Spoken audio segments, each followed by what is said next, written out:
Hello, everyone. I wanted to welcome you to the third in our book talk series on reimagining the Latinx experience. We are very fortunate today to have Laura Enriquez, who's going to be talking about her book of Love and Papers, How Immigration Policy Affects Romance and Family. Before we get into the talk, I wanted to acknowledge some of the people who've made this possible. Here at the law school at UCI, I want to thank Jillian Henry, Robbie Kadri, Erin Hebert, Angie Middleton, Anna Iliff, Colleen Tarakani, all of whom have really worked through the logistics of making sure you have a high quality experience with this webinar. I also wanted to thank Isabella Ordorica, who is my assistant in all of this, and she really has done a tremendous job of identifying speakers and very timely and important books to share with you. She's a rising 2L here at UCI Law, a member of the Law Review. She will also be monitoring the chat function if you have questions for our speaker, and Isabella will be monitoring and then posing the questions at the end of the talk. I also would be remiss if I didn't acknowledge Dean Song Richardson at UCI School of Law for her support of this initiative, as well as Ajay Mehrotra at the American Bar Foundation, who has also provided support for this effort. Now, the book that Professor Enriquez is going to be discussing has received very, very favorable reviews. People have described the research as meticulous, and her account of the impact of immigration policy on our most intimate relationships as both innovative and sobering. Professor Enriquez is Associate Professor in the Chicano Latino Studies Department here at the University of California at Irvine. She has researched and presented and published on a range of issues related to the educational, economic, political, and social experiences of undocumented young adults who have immigrated to the United States as children. And she works directly with colleges and community organizations to help better serve undocumented immigrants, thereby turning her research into practice. She does that very same thing here at UCI, where she is faculty in residence at the UCI Dream Center and faculty chair of UCI's Committee for Equity and Inclusion of Undocumented Students. She is also the faculty advisor for UCI's Marco A. Firebaugh House, an ongoing on-campus housing community for undocumented students and their allies. So please join me in welcoming Professor Laura Enriquez for our book talk. By the way, the book talks will be continuing in the spring, and we're currently putting the schedule together. Lots of exciting speakers on the election issues, and also another speaker on undocumented dreamers. So we have a very exciting lineup, and we'll be sharing more about that later. So Professor Enriquez, please feel free to take it away. Great, thank you for having me. I'm excited to be here and talk a little bit about the book. I'm gonna share some slides. So thank you for having me. I'm gonna talk about my book today, right? Of Love and Papers, How Immigration Policy Affects Romance and Family, which came out last April. I'm going to give an overview of the book and the main argument of how immigration laws and policies are fundamentally restructuring and reshaping Latino immigrant families and individuals' experiences in them, really focusing on people's experiences in these families and looking at those intimate effects. So I focus on 1.5 generation undocumented young adults who came to the US as children. I also incorporate the experiences of recently legalized young adults, most of whom had legalized through marriage in the past 2 to 5 years when I interviewed them, as well as the romantic partners of the individuals that I interviewed. And those were also mostly citizen romantic partners, sort of talking to them about what it's like to be in a romantic relationship with somebody who's undocumented or formerly undocumented. And I draw on 196, interviews with 196 young adults, which is probably why the meticulous part of the review. So it's a pretty large set of a data set, right? Lots of people that I talked to, drawing on 2 waves of interviews. So the first wave I conducted in 2011 and 2012. And then Daca happened, right? Really shifting how undocumented young adults are experiencing their immigration status. So then going back and re-interviewing folks in the second wave in 2014, 2015, when folks had DACA or had DACA or were still applying for it, sort of at all phases in that process. Some people were starting to renew it because we were sort of 2 years into the program. And at that point also is when I interviewed the romantic partners. So lots of people that we talk to. And the chapters sort of follow the traditional order of family formation, right? Moving from selecting a romantic partner and sort of the experiences that folks have with messages around who they should or should not date because of immigration status, transitioning into dating, thinking about experiences within mixed status couples, and then transitions into marriage and parenting, and then finally ending with the experiences of citizen children. So I want to start with 3 stories that I present in the opening pages of the book, right? Really setting the example of how immigration policies are disrupting family formation at all of these stages.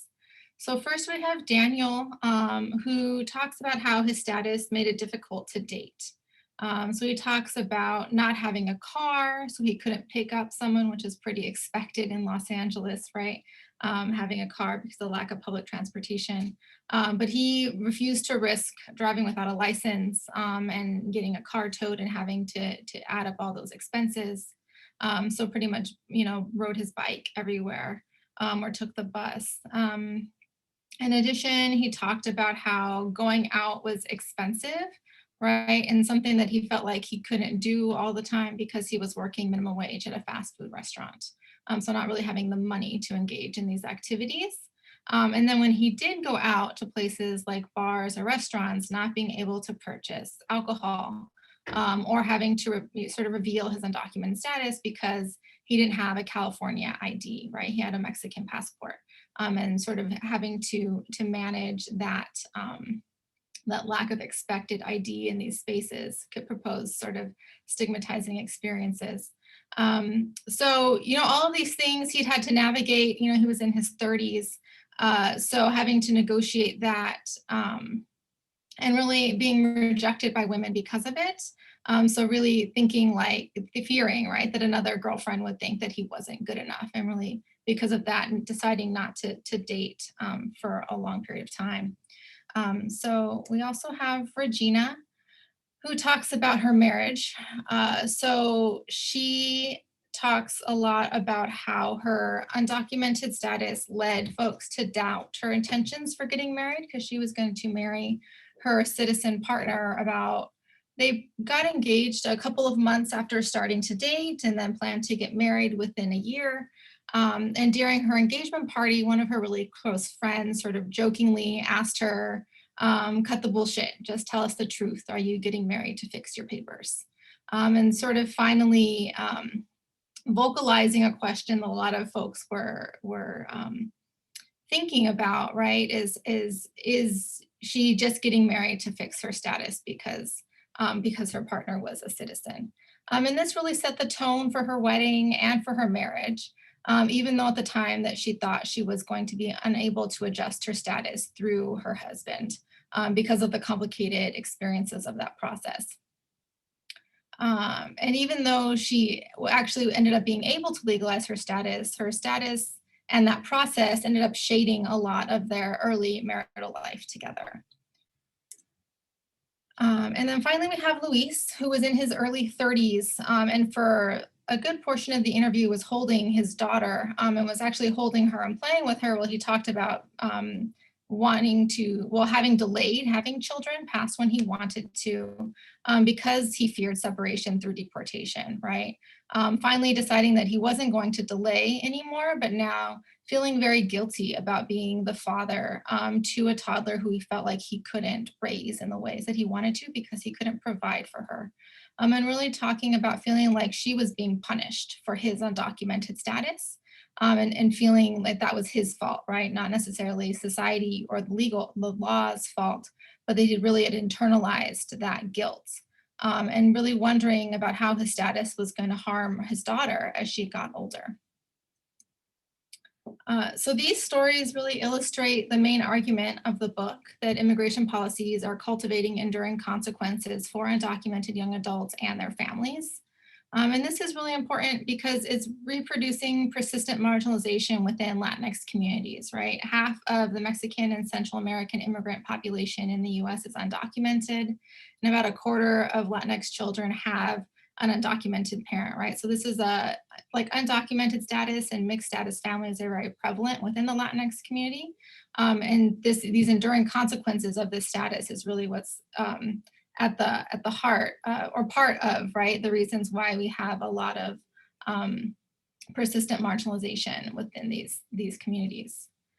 So I find that there are 4 key mechanisms through which immigration policies' everyday consequences are transformed into these enduring inequalities, right? So there are limited resources and constrained choices that are associated with undocumented status, and that really creates these everyday effects of immigration status. These also intersect with other forms of inequality, which gives way to gendered illegality, particularly within family formation, as we have lots of gendered expectations about what happens in families. And then these sort of then snowball into intergenerational consequences as we see the multi-generational punishment of citizen children and second plus generation citizen partners who are within these families and experiencing sort of the de facto immigration status of their undocumented partners. And then finally, the limited effects of relief through Daca, but also through permanent residency really continue to leave effects on these families, even when they transition into legal or liminally legal statuses.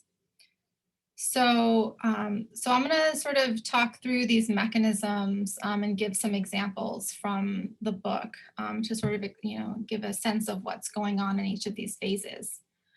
So first, we see that laws and policies are really codifying structural inequalities, right, that are constraining choices in everyday life. And we can see that mainly through 4 key policies, right? That there's a lack of employment authorization, deportation threats, and immigration enforcement policies, access to state-issued driver's licenses and identification cards, which at the time of the first interviews was not available in California and is still not available in many states. And then also limited pathways to legalization. So all of these things really coming together to define what it means to be undocumented in everyday life. So, Daniel and Luis's cases, as I shared earlier, really sort of exemplify this and how these policies are limiting material resources, right, available to build and sustain families. And that these are sort of snowballing over time to create significant barriers to continuing to participate in family formation, particularly for men, which I'll talk about in a little bit. So you can see Enriquez here talking about dating and feeling unattractive. And he talks about that really not feeling, not necessarily physically unattractive, but just unattractive as a person is how he talked about it. Just feeling less than and really internalizing his undocumented status, and as if he can't perform, right, or participate in the ways that he wanted to. And really not be able to put sort of his best foot forward when he's trying to establish a relationship or maintain a relationship. So this sort of starts early in the dating experience, continues again into marriage, where like Aaron gives the example of not feeling like 100% husband, right? Because there's things that he can't provide. So sort of the similar idea that he's not performing in the ways that he wants to. And then this also transitions into parenthood, which we had the example of Luis, right, talking about feeling like guilty for having a child. But Celia here also talking about wanting to delay having children because of her undocumented status. but then sort of deciding that she wasn't going to let her status decide that for her. So all of these things, I mean, so you can see here, right, like Erin was married, right? Celia had a daughter. Enrique was in a long-term relationship. So even though they had sort of internalized these material barriers as sort of socio-emotional barriers, they are still engaging in the family formation process, right? They're still dating, they're still marrying, they're still having kids. But they're still having to manage their status, right? They're still feeling very negatively sometimes about those experiences. Those choices are delayed, even though they eventually make them. And then they're also having sort of altered outcomes as they move through these processes.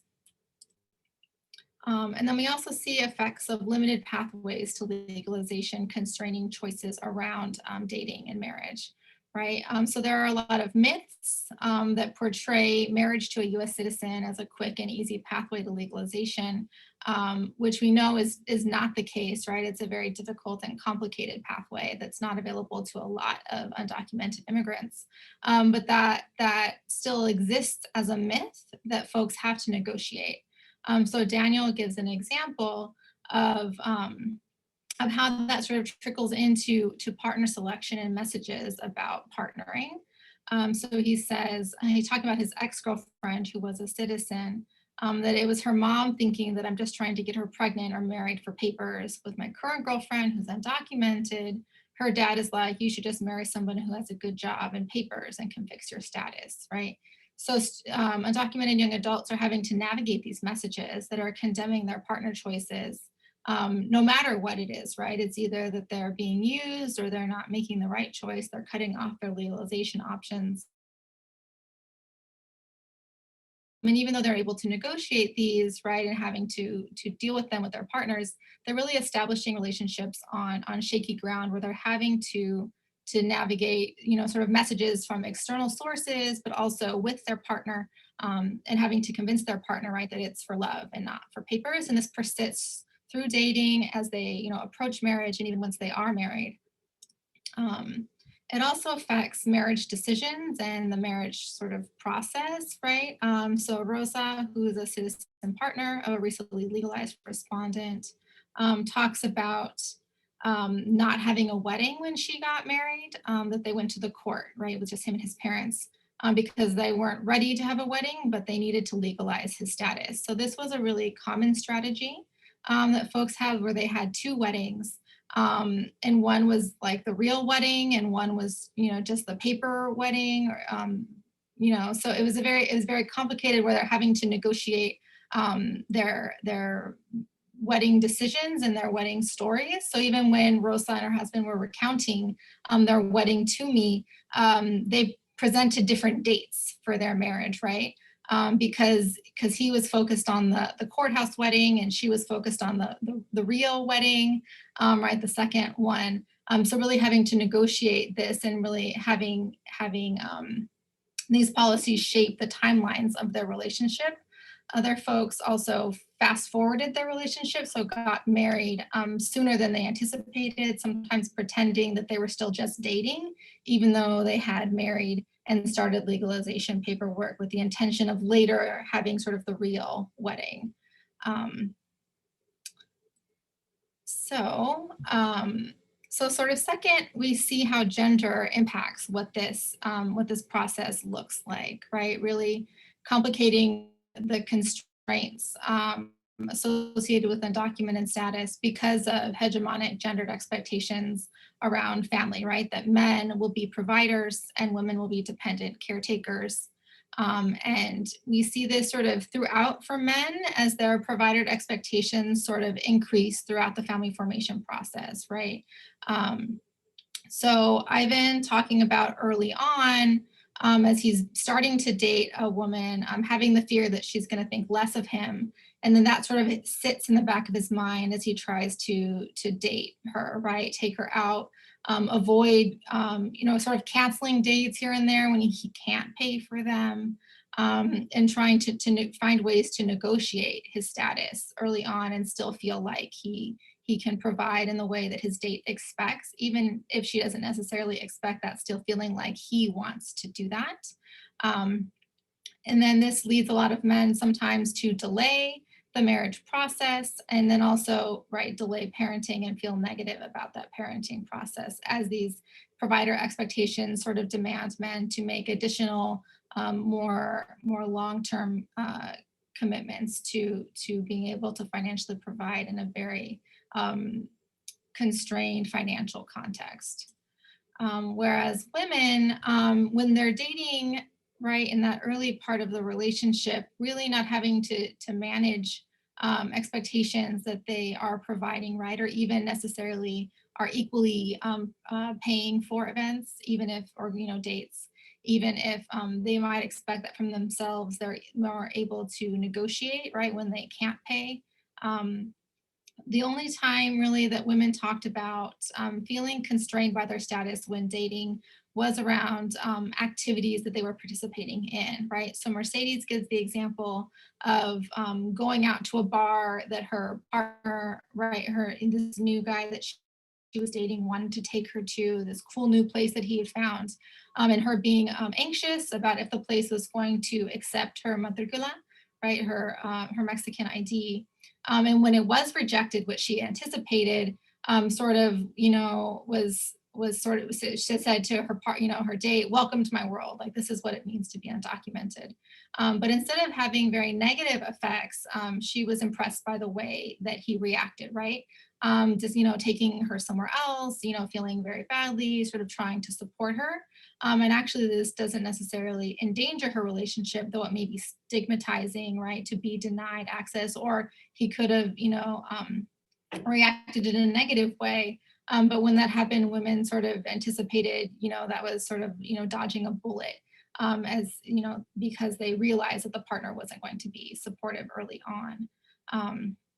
Where, gendered expectations shift for women, though, is when they, come to parenting and have to sort of adopt these caretaker roles, right? So moving from dependent to caretakers, and having to find ways to provide for their children, mostly around sort of health, well-being, and educational opportunities, right? So not necessarily making sure that their children are, have a place to live and have food on the table and all those kinds of things, which are more expectations for the fathers. But their children are able to grow up happy and healthy, and moving towards opportunities. So I then talked about needing a humidifier, and not being able to afford one, so having to try and borrow them from somebody. Other moms talked about trying to provide for educational opportunities, extracurricular kinds of things. And these are sort of still very important, right? Caretaker expectations, and moms having lots of feelings about not being able to perform these expectations in the same ways that fathers were, but just very different levels of expectations, right? And sort of what it costs. To be able to buy a humidifier versus, Luis's example of trying to make sure that they're not, that they have a place to live, which is something that his family had struggled with. So third, we look at multi-generational punishment, right? So moving towards generational impacts, and finding really that citizen, romantic partners, and children, because of how they're in these sort of interdependent family networks, right? These families really share in the consequences of undocumented status, which really transforms sort of these individual consequences of immigration policies into these lasting multi-generational inequalities, right? Into citizens' everyday lives and opportunities for mobility. So among romantic partners, we do see, right, so Xochitl gives an example of sort of reflecting on how her partner's undocumented status is affecting her. And she says that it affects us in the sense that it affects his own opportunities, right, his limitations and how much he can do and can't do, not just for the relationship, but also just for himself, right, and what then he can bring into the relationship. And she kind of concludes with this line that it affects us and our future, which, speaks that us is, it speaks to multiple groups of people, right? That affects us, her and her partner, but also us, citizen romantic partners, right? So these two collective groups that she's a part of, and the ways that immigration policy is really, really seeping into their relationships and their opportunities. So what this sort of looks like on the ground every day is undocumented citizen partners trying to help their undocumented partners sort of negotiate undocumented status, right? So Angel gives an example of on his days off, taking his partner to school or to work and picking him up so that he doesn't have to drive without a license, and risk, running into cops, having the car impounded, potentially being held for immigration enforcement, or, all of these sort of cascading potential impacts of driving. There's sort of this idea also that citizen partners are in some ways, safety nets, right? Financial safety nets, or, helpful to help, sort of able to help them negotiate space, which creates also a lot of responsibility for citizen partners and a lot of potential for conflict. And while there wasn't that much conflict, there is a lot of guilt, right? Because for the most part, folks are finding ways to negotiate their status. But what that sort of presents itself in within relationship dynamics is a lot of guilt, which Ariana gives an example of, right? And she's the citizen partner reflecting on how her undocumented partner feels about their relationship. And she sort of says, he feels like he's holding me back, her back. Like if I wanted to go somewhere, he's not able to go with me, or getting a house or things like that. I think it's not a big deal to me. Like we're happy together and I don't expect him to, but I don't see it as a big thing, but mostly I just feel bad for him, right? And he sort of reflects similarly on his own interview about how he does feel bad, right? About not being able to provide for her, but how he sort of projects, they're sort of projecting feelings onto each other. And I think what's particularly important to recognize is they hadn't actually talked about it with each other very much, right? So they didn't necessarily know how each other felt, and weren't actively negotiating a lot of that guilt and a lot of those feelings, because of really wanting to stay in this place of it doesn't matter, right? Or it's going to be fine. So not really digging into how it does actually matter, and how they're having to negotiate status, but wanting to sort of, in a way, kind of be status blind and say love will conquer all and everything will be fine. But other couples were sort of negotiating, right, actively their immigration status and how they were going to work together to sort of capitalize on each other's opportunities, right, and make sure that together they would be able to work together to advance mobility as a group, right, for their entire family. So then we also see multi-generational punishment within children's everyday lives and future opportunities. So Marta talks about how at the beginning, when she had her first child, she didn't think her status was going to affect her kids. But then as she had a second and then later a third child, she realized I can't offer them what other people could, is how she sort of summarized it. And she means sort of financially, but also in terms of opportunities, right, for mobility. So being able to pay for the extracurricular activities that I mentioned, but also being able to travel, which Celia gives an example of how she anticipates her daughter learning to understand what it might mean to have an undocumented mother, is when she hears her classmates say, we went to visit my grandma in Mexico, and she's going to wonder why we don't take her, trips like that. And this time Celia's daughter was like 4 months old, right? But Celia is already anticipating having to have these conversations with her children, well, with her daughter, and then also what that's going to mean for peer relationships, right? And in her case, in the case of several other participants, really having, in some ways, drawing connections to their own experiences with peers, and realizing that they were going to be different from their peers who were documented, and now seeing this exact same thing in their children's lives, where they're going to realize that they can or cannot do things that their peers are doing, like traveling to Mexico or traveling even to San Diego, right, to go to SeaWorld or go to the San Diego Zoo.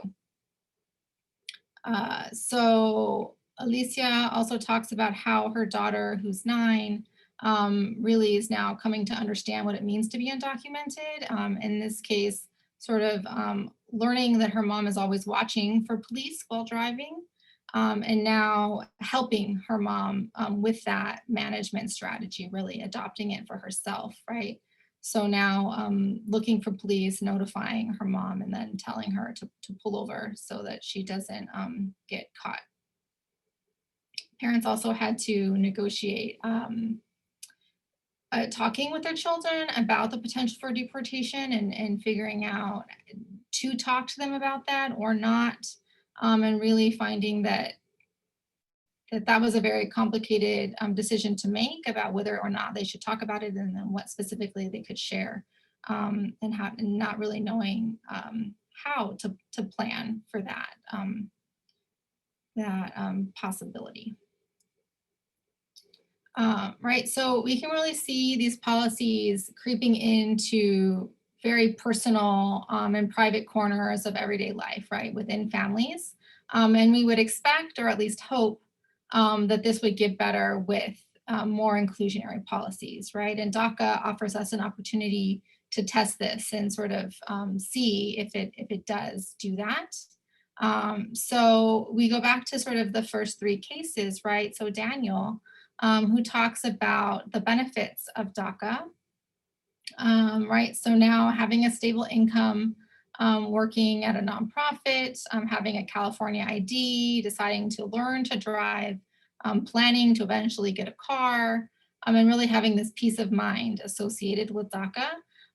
But still, after a decade, right, of being excluded while dating, feeling, continuing to feel, undesirable, and feeling left behind, right? Really reflecting on the fact that he had friends who are now getting married, having babies, and feeling like he still was behind, right? And had internalized these feelings of being an undesirable partner. So Regina, who had received permanent residency by the time when I talked to her a second time, ended up following her husband to the East Coast where he was pursuing a postgraduate degree. Was able to re-enroll in college because she had left school, and then was preparing to graduate from a prestigious university, right? So very much able to benefit from becoming a permanent resident. But because she legalized through marriage, right, and had to sort of maintain a joint household, right, in case immigration agents are going to investigate her case, also preparing to remove the conditions of her permanent residency or apply for citizenship, and wanting to make sure that her case is airtight, having to maintain this joint household, right, posing a problem for her, right, well, not necessarily a problem, but influencing, where she went to school and finished her degree, the career choices that she was going to make, her ability to engage in, internships or extracurricular opportunities, and really having to forego some of those in order to be able to maintain her immigration case's integrity. And then, Luis, like Daca, like Daniel, also got Daca, but really saw, the consequences of being out of a professional workforce, right? Having, for over a decade, and finding that he had to try and catch up with his citizen coworkers and feeling very behind because of that. And having to sacrifice a lot of time with his family in order to focus on his career, in order to be able to take care of his family. Still having a lot more financial stability that allowed him to, put his older daughter in a better preschool and pay for ballet classes and medical visits and all of these things that he wasn't able to pay for before. But still him and his partner being very preoccupied with the possibility that his Daca might not be renewed, because he was going to be up for renewal in a couple months after we met. But also what might happen in the future which we have since seen has been very complicated, right? With the threat of DACA rescission, and even now the shift to 1-year terms, and who knows what's going to happen next. Right, so really seeing these very potentially limited effects of relief due to prolonged undocumented status. Right, we do see in terms of these family formation experiences that the stage in family formation in which folks received relief is very important. So David, at the time when he got DACA, was still in college, was able to fairly wasn't in a committed relationship, and getting DACA just made it very easy to continue dating at this point, right? Because he could talk about his work, he could pay for things, he could buy a drink, he could drive, right? So now he was was much more able to participate in the ways that he wanted and expected, and didn't have to necessarily talk about his status or tell partners about it, and having to deal with it very early on when he was still sort of feeling out a relationship. It also facilitated family formation transitions for folks that were at that time period in which they were trying to decide if it was, it's like time to get married. And whereas they would have had to try and, where men before DACA would have tried to delay that transition or have to negotiate that and hope that the relationship would survive the intent to delay. If they were sort of coming to that point when they got DACA where it didn't have to negotiate that because they felt like they could provide, which is what happened with Jimena, who was a citizen partner of someone who, when I first interviewed them, were starting to come to the point of like, it's time, we better get, she was starting to demand that it's time to get married. They were about to graduate college. And he was sort of thinking that the writing was on the wall and they were going to break up relatively soon. But, a couple months later, DACA happened. And when I interviewed them again, they were now, a month away from their wedding, right? So really timing was very important in facilitating that ease of that transition. But then there are those limited effects, right? When it's just been too long, right? Because time is a very critical factor here. So Leo talks about a decade of being repeatedly rejected by he says over 30 women because he's being undocumented, and he talks about that as being through hell and back, and really deciding that he's no longer willing to emotionally invest in a relationship, and sort of giving up on that option.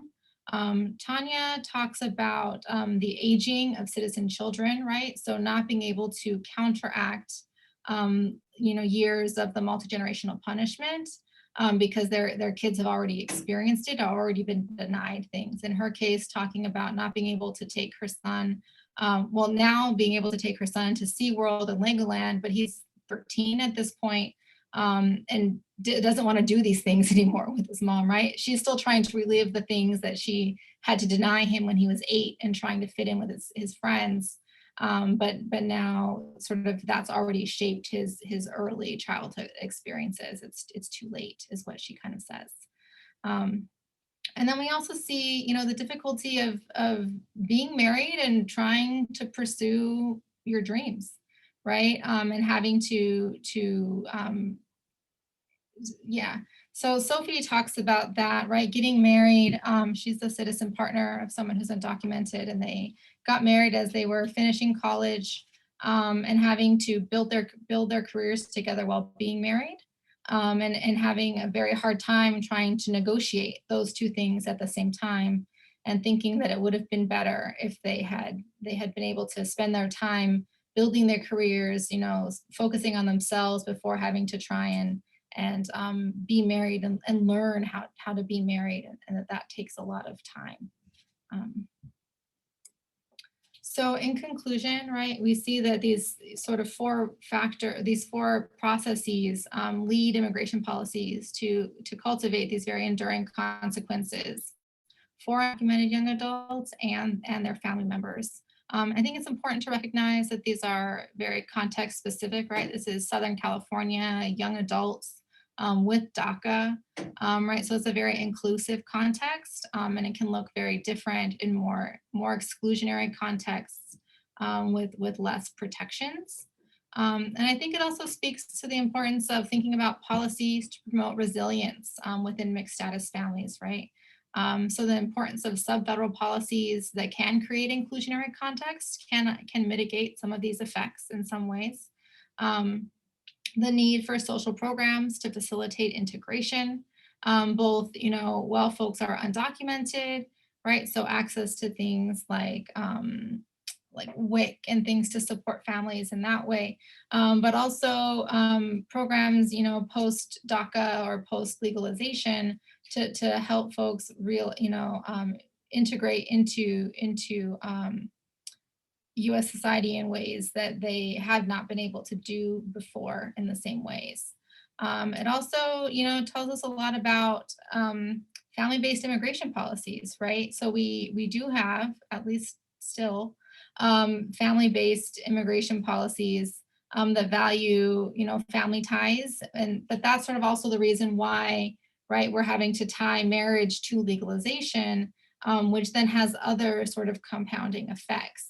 So really needing to not necessarily throw away family-based immigration policy, but finding ways that we can have policies that value family ties, that value individual contribution and need, and really the humanity, right, of everybody in these families, because it's not a transactional relationship, but it's really, a family of people trying to negotiate that. And there's a lot of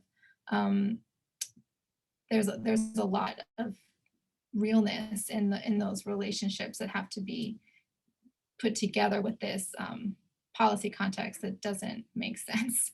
And then that we need to think about, I think we also see that, right, the effect of uncertainty, right, that not being able to plan really leads to a lot of enduring consequences.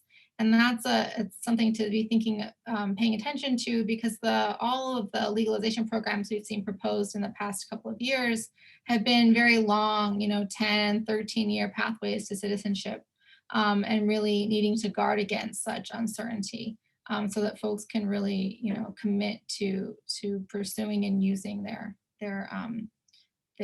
permanent residency and citizenship to integrate. So I'll stop there. Thank you.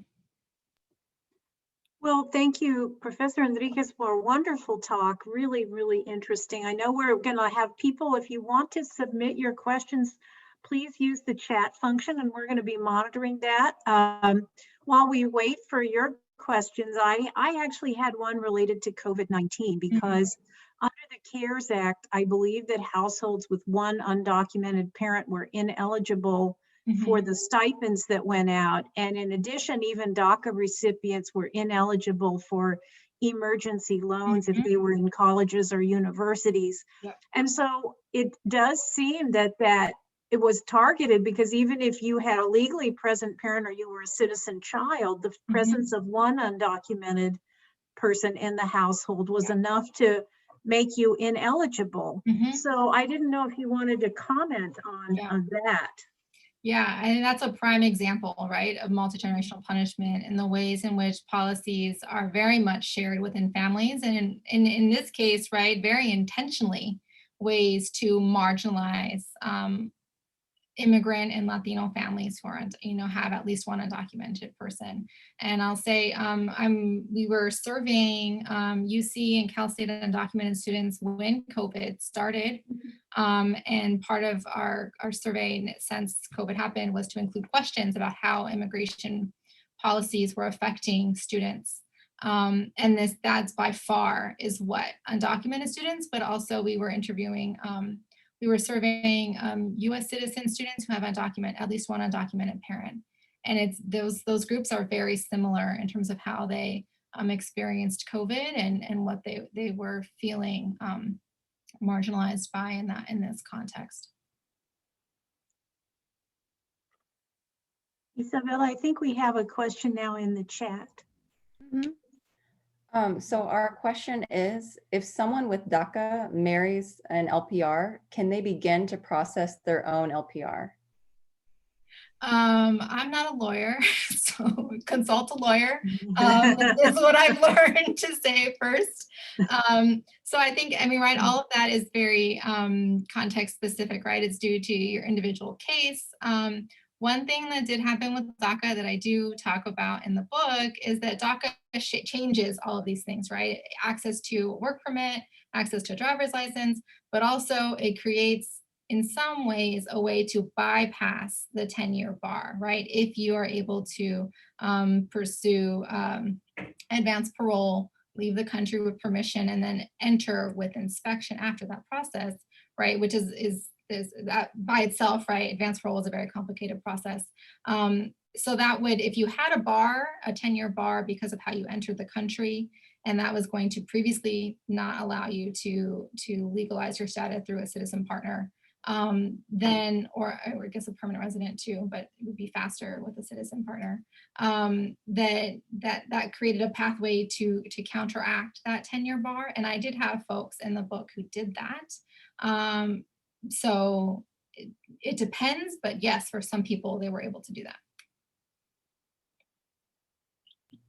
So our next question is, do you find that some of the unspoken guilt and not good enough feelings affect romantic relationships even after the couples are able to legalize?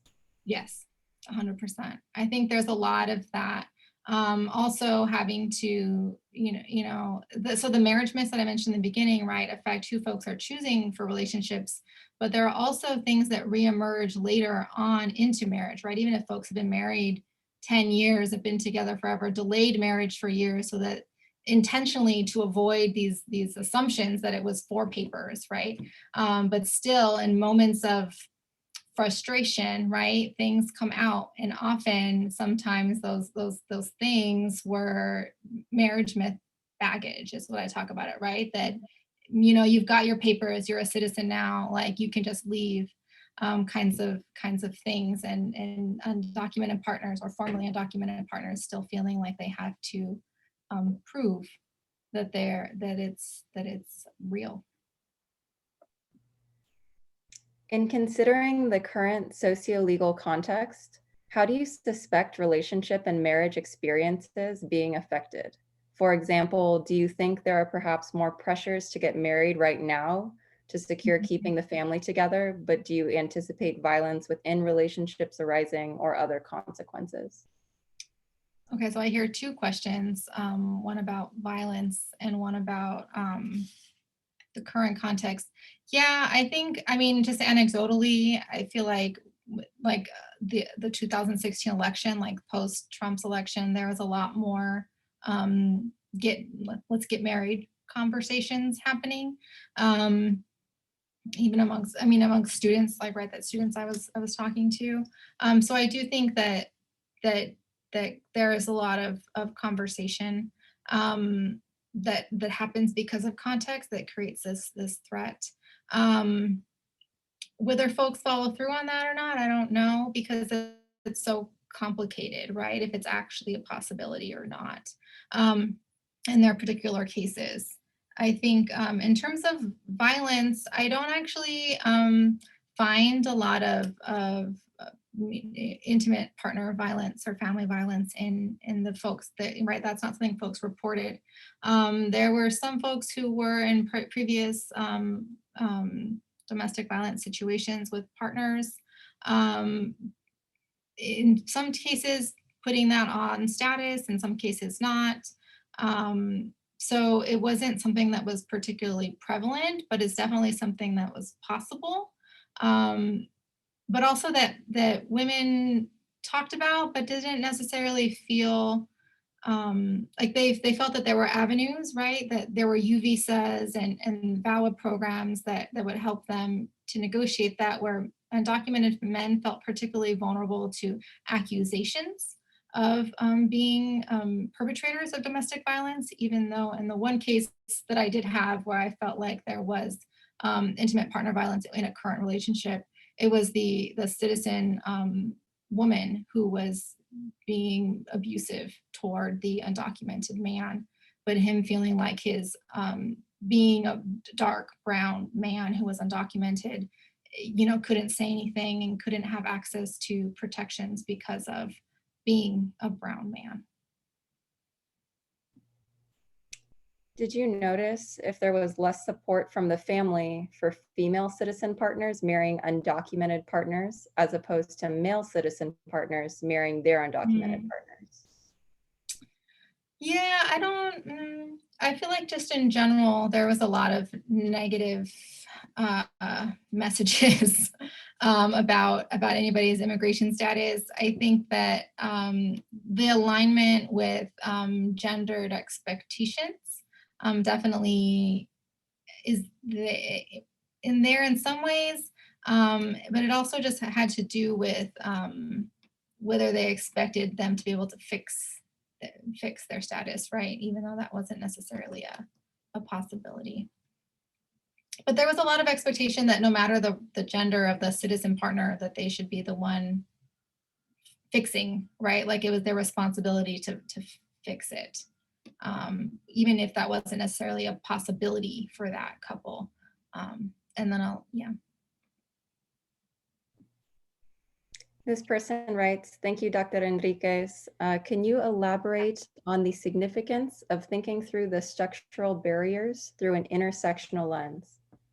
Yeah, I think it's very important to use an intersectional lens, right? So I talk about gender illegality because that's something that comes up, but I think intersectionality is very important, and a lot of the prior work on undocumented young adults, right, has been very much using a lens of the master status narrative, right? That it's undocumented status, and that's a master status that constructs their lives, and that sort of experience primarily over, right, and above other statuses. And really what I find, it's not that that's undocumented status and some other things at some level, but it's that they're coming together, right? And that at its core is what intersectionality is that these are inextricably linked, right, social locations that are co-constructing these experiences. And it's very much gender and illegality coming together and creating an experience. And I think if we had variation in class, right, we would see a different constellation of experiences.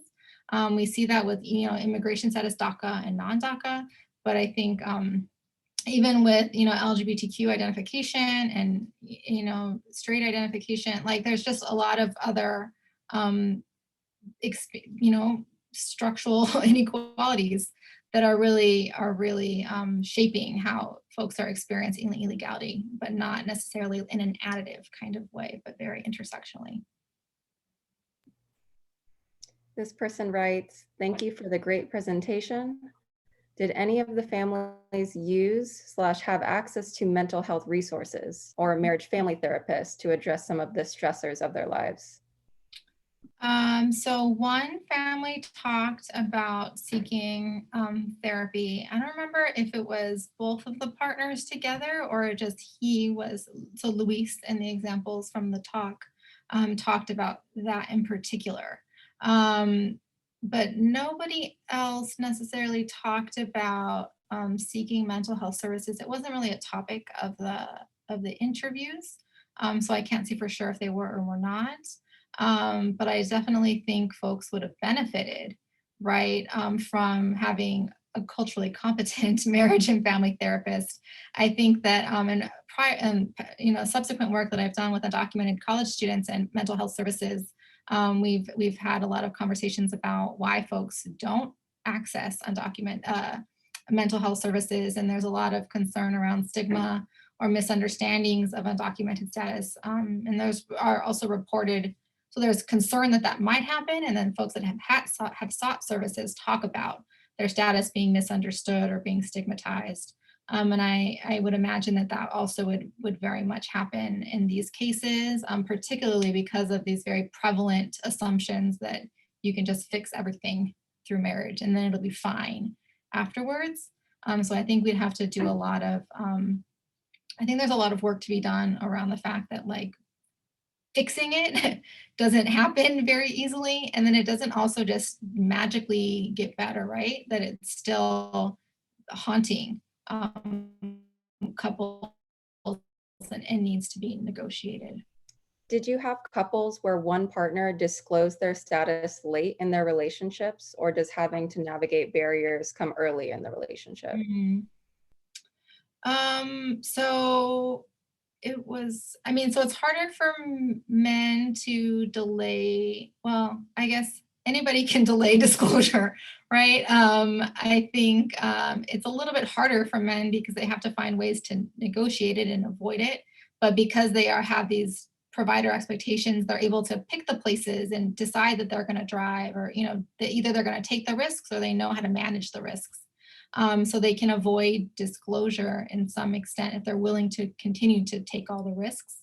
It's when they want their citizen partners to help them negotiate and mitigate those risks that then they have to talk about it, right? And come to an agreement around what those measures are going to look like, right? What's going to change. Women are, you know, because of the dependent kind of, I'll go wherever you decide to take me, or are supposed to go wherever they're supposed to be taken. Women also talked about trying to convince their partner, let's not go there, let's go to this other place. Right, so it's trying to exercise some power if they could. So if they were able to negotiate that, they could continue to delay disclosure.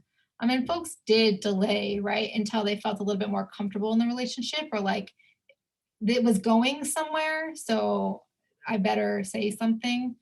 Because not wanting it to be too late, like they were hiding something. So there was a lot of negotiation around having to not say too soon, but not say too late. Well, I have one question which was of interest to me. And of course, if you in the audience have any other questions, please feel free to put them in the chat function. We've had some terrific questions. But, you know, when you looked at your sample of people, I wondered whether people, although they had the difference in immigration status, were otherwise alike. You know, were they mostly within the same ethnic group or within the same educational attainment, or were they heterogeneous in other ways as well? Yeah, so they are all Latino, mostly Mexican, a couple of Central Americans. But there was, so I paid a lot of attention to variation in educational level. So that was something that I definitely wanted to maintain. So we have very intense, like there was a quota-based sampling from folks who didn't complete high school to folks that had completed a bachelor's degree or higher, right? And really, so that ends up, I talk about it as sort of more or less educated. So some community college are less because that group is very similar. And how they experience their undocumented status as something that could be negotiated, right? And not necessarily like a hard and fast barrier. Whereas folks that were in school, in college, or had graduated talked about their status as a very clear barrier that needed to be surmounted through legalization mostly, right? And where we see that education status becoming particularly relevant is around partner preferences, right? So whether or not they'll buy into this idea of the marriage myth and that they should only be with citizen partners, that was definitely much more prevalent amongst the group that was in or had finished higher education, because they felt that was something that they needed to pursue legalization to be able to realize their mobility. And so we're unwilling to consider undocumented partners, whereas that was not necessarily something that those with less education felt like they needed to commit to. Well, this has just been a fascinating conversation, and we're just about out of time. So I just wanted to, first of all, thank you again, Professor Enriquez, for this wonderful study and this terrific presentation, which prompted, I thought, so many very, very thoughtful questions. I also wanted to thank our audience for their engagement with this information and their effort to sort of help us to expand. I hope you will read the book on Love and Papers. And I also hope that you will join us next semester for our book talk series, where we'll be showcasing a number of works, recent works, and a wide range, including on the meaning of ethnicity, the election consequences, as well as more on undocumented students and Daca recipients in particular. So we keep getting more and more compliments on the talk. So I think we've ended the fall semester on a high note, and we do look forward to seeing many of you in the spring. So thanks so much for joining us today. Thank you.